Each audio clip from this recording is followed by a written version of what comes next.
कल रात 12 बजे एक बार फिर अवाम पर पेट्रोल बम गिराया गया है। 26 रुपए 77 पैसे डीजल में और पेट्रोल में दोनों में बढ़ाए गए हैं। और आपकी जो जितनी भी पार्टी है सब जाहिल है। एक रूस आपको पेट्रोल सस्ता दे रहा था, रशिया आपको सस्ता पेट्रोल दे रहा था, क्यों नहीं लेते? ठीक है, इसका मतलब है गुलाम है आप। नहीं, अपनी कोई इनकम ना हो या आप अपने तौर पे कुछ खास ना कमाते हो, सिर्फ उधार पे जिंदगी गुजर रही हो, तो फिर यही हालत होती है जैसे पाकिस्तान की हो रही है। तो अगर सर ये अच्छी सड़कें बनाएं, अच्छी गलियां बनाएं, अच्छे स्कूल बनाएं, अच्छे हॉस्पिटल बनाएं और अमेरिका के डॉलर में सिर्फ किलेंगे, आप चाइनीज पैसों में लेन देन करें। वो ईरान वाले कह रहे हैं कि चाइनीज करेंसी में करें, तो करें ना भाई, अपने मुल्क के मफाद के लिए। इंडिया नहीं कर रहा। ठीक है, अब मेरी भी तो बात भाई सुने। क्यों सुने? पहले आप हमारी पाकिस्तान में एक तरह से मिलिट्री का ही राज है। ये अलग बात है कि हम कहते हैं जी हम एक डेमोक्रेटिक कंट्री है, हमारे यहाँ तो सिविलियन गवर्नमेंट है, जबकि ऐसा होता हुआ दिखाई नहीं देता। हर जगह पर आपको मिलिट्री का ही एक कह लीजिए कि काम या रोल दिखाई देता है। जंग पूरी दुनिया में ये इंडिया को जो तेल मिलती है ना, किसको? इंडिया को अच्छा। आलमी मंडी से मिलती है ना। अच्छा। वो रेट का क्यों कम है? अच्छा, इधर क्यों ज्यादा? लेकिन वहाँ पे एलपीजी गैस की कीमतें बढ़ गई हैं, उधर एलपीजी की रेट भी कम है। मुझे बताएं अवाम क्या करेगी? क्या करेगी? मेहनत करेगी। मेहनत क्या गवर्नमेंट करेगी? का आपका साथ सर देगी। फाड़ेगी अच्छा, और कुछ नहीं मेरा करेगी। सर क्यों फाड़ेगी? वो इसलिए कि आप लोग आज से एग्जैक्टली 3 हफ्ते पहले जब 80 रुपए लेवी कम की गई थी, तो वजीर आजम ने ये वादा किया था, ये कहा था कि तकरीबन 1 महीने तक इसे बरकरार रखा जाएगा। लेकिन वजीर आजम का ये वादा 3 हफ्ते भी बरकरार नहीं रह सका। जरा याद कीजिए, सुन लीजिए वजीर आजम ने क्या कहा। नमस्कार दोस्तों, इस समय पाकिस्तान में पेट्रोल की कीमतें काफी बढ़ गई और इसी से काफी हाहाकार भी मचा हुआ है। इस समय पाकिस्तान में पेट्रोल 450 रुपए से ऊपर और डीजल 500 रुपए से ऊपर की कीमतों पर बिक रहा है। इससे पाकिस्तान की पब्लिक काफी परेशान भी हो चुकी है। अब पाकिस्तान के लोग मजबूरी में गधा गाड़ी और तांगों का ही सहारा ले रहे हैं, लेकिन पाकिस्तान की सरकार और पाकिस्तान के प्रधानमंत्री को इससे रत्ती भर भी फर्क नहीं पड़ रहा है कि उनकी पब्लिक जी रही है या मर रही है। वैसे भी पाकिस्तान में प्रधानमंत्री की सुनता ही कौन है, वहाँ पर तो सिर्फ आर्मी का ही राज चलता है और इस समय पाकिस्तान का करता धरता कोई है तो वह है आसिफ मुनीर। वैसे भी पाकिस्तान में आर्मी हो या सरकार, दोनों को ही जनता से कोई मतलब नहीं है। ये दोनों ही सिर्फ अपनी अपनी जेबें भरने में ही लगे रहते हैं। जनता जिए या मरे, इनसे इनको कोई भी फर्क नहीं पड़ता है। और देखा जाए तो देखें, लेकिन बात ये पॉइंट ऑफ व्यू ये है कि गवर्नमेंट के जो जितने भी वज़रा हैं जी, जितने भी बड़े बड़े ये असेंबली में बैठते हैं लोग, लीडरशिप है जो लीडरशिप जितनी भी है, ठीक है, किसी भी पार्टी की, एनी पार्टी में, एक पार्टी की बात नहीं करता मैं, ये सब भी है। पार्टियां जो ये पूरी समझ पीडीएम जमात है, ठीक है, इन सब की बात करता हूँ। जितने भी हमारे सियासतदान हैं ये कहते हैं। देखिए जी, मैं चाहता हूँ एज ए मुसलमान के, देखिए हजरत उमर फारूक का दौर मुझे याद आता है अच्छा, कि उन्होंने इस्लाम की खातर, दीन की खातर अपना सब कुछ, अपने मुल्क की खातर अपना सब कुछ कुर्बान कर दिया था। ठीक है। नहीं, अभी एक चीज यहाँ ये चीज मैं उसी पॉइंट की तरफ आ रहा हूँ अभी भाई। तो जंग लगी ना पूरी भाई दुनिया में। बात सुने, हाँ। पाकिस्तान का झंडा लगाओ हाँ। बहरी जहाज के ऊपर, अच्छा, ये वो खबर अपना थी। हुरम से वो गुजरता हो, स्टेट ऑफ हुरम हमारे से फ्लैग में हमारी ये हमारी शान समझ ले मुल्क की बुलंद हो रही है। ये खबर सर सच थी हमारे ना? मुल्क में पेट्रोल क्यों महंगा है? स्यापा है, दसो। गवर्नमेंट साहब जी, जितने भी असेंबली के लोग हैं, ये वजीर ममलकत, वजीर खजाना साहब, वजीर पेट्रोलियम साहब, जिन्होंने कल ऐलान किए हैं हाँ। कि पेट्रोल जो है 100 रुपया और बढ़ गया है, ठीक है। मजबूरी है, मानते हैं। हाँ। लेकिन भाई हाँ, हाँ। आप लोगों की प्रॉपर्टी है, आपका बिजनेस है, आपको पैसे आ रहे हैं, अपने मुल्क के लिए कुर्बान करें, सब्सिडी दें हमें पाकिस्तानियों को, ये चीज। और झंडा लगाओ बहरी जहाज पे और तेल और गैस एलपीजी लेके और पाकिस्तान में शार्टेज हो जाए या वो पाकिस्तान में महंगी हो जाए, ये नहीं होना चाहिए। समझ में एतबार है। सबसे पहले 211 रुपए जो टैक्स है ना, फजूल का टैक्स डाला हुआ है ठीक है। टैक्सों की मुद्द में। अच्छा, एक टैक्स हो ना, उसमें और चीज होती है, लेवी और होती है। ठीक है। जब उसको आप दायरा कार बढ़ा देंगे ना दारों के साथ। क्योंकि पाकिस्तान में क्रूड ऑयल से डीजल बनता है, अगर उस फॉर्मूले को किसी भी प्रोफेशनल को बिठा के थोड़ा सा रिव्यू करेंगे तो शायद उसमें भी गुंजाइश निकल आएगी। और उसका जो ऑब्वियसली 36 रुपए एक और टैक्स है, उस पर मैं बार बार समझाता हूं कि हमने सारे टैक्सेस जीरो नहीं किए, ठीक है, नहीं भी करने थे। वो क्या है, उसमें 33 रुपए इंपोर्ट ड्यूटी है और 2.5 रुपए कार्बन लेवी है। इसी तरह पेट्रोल पे भी 24 रुपए इंपोर्ट ड्यूटी है, 2.5 रुपए। ये जो 3 रुपए आप कमी का बता रहे हैं खाकान साहब, ये आलमी मार्केट में कमी का बता रहे हैं?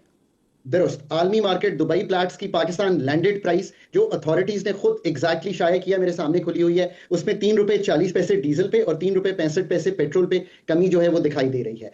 अब again go back to the IMF, उनसे बात कर लें। मुझे अभी भी इसको कहते हैं हम काउंटर साइक्लिकल। इसका मतलब है कि अगर कीमत घट रही थी तो आप PDL बढ़ा सकते थे, हमने बढ़ाया सो दैट 1468 का रेवेन्यू, उसमें से वैसे 1200 अरब कलेक्ट हो गए। प्रॉब्लम एक और भी आ रही है किरण, वो ये आ रही है कि हमने एक प्राइमरी सरप्लस, इसका मतलब है कि हम अपने सारे खर्चे जो निकाल दें, सवाए डेट सर्विसिंग के जो सारे खर्चे हैं कर लें, तो हमारा एक सरप्लस आना चाहिए 3400 अरब का। ये भी प्री वॉर डिटरमिन हुआ हुआ है। Go back to the IMF और उन्हें कहिए कि इस पे भी सोच विचार कर लें। एक आखिरी जो कि गलत है, नहीं होना चाहिए। सिविलियन गवर्नमेंट को ही काम करना चाहिए और सिविलियन गवर्नमेंट सही करे, गलत करे, गिरे पड़े, सीखे, जो हो, लेकिन उसको पूरी तरीके से कंट्रोल जो है वो जरूर देना चाहिए। एक बार फिर पाकिस्तान टीवी चैनल्स जो हैं वो जरा ईरान और इजराइल से थोड़ा सा हटे हैं, क्योंकि बजाहिर है कि पीस टॉक भी नहीं हो रही और कोई बात आगे की तरफ बढ़ भी नहीं रही। ट्रंप की अपनी धमकियां चल रही हैं, वो एक अलग बात है, लेकिन उससे ज्यादा कुछ नहीं। तो उसको देखते हुए अब दोबारा से पाकिस्तान के चैनल्स पे और हर जगह पर एक बार फिर भारत का नाम लिया जा रहा है। एक बार फिर बताया जा रहा है कि जी भारत हमारे मुल्क में दहशतगर्दी करवाना चाह रहा है, भारत हमारे मुल्क में लोगों को भेज रहा है, टेररिस्ट ट्रेन करके भेज रहा है। और मैंने आप ही के प्रोग्राम में कहा था कि जितना बड़ा चांस इस सूबे के पास है ना, इसको टूरिज्म का हब बनाने का इस इलाके में किसी भी सूबे के पास नहीं है।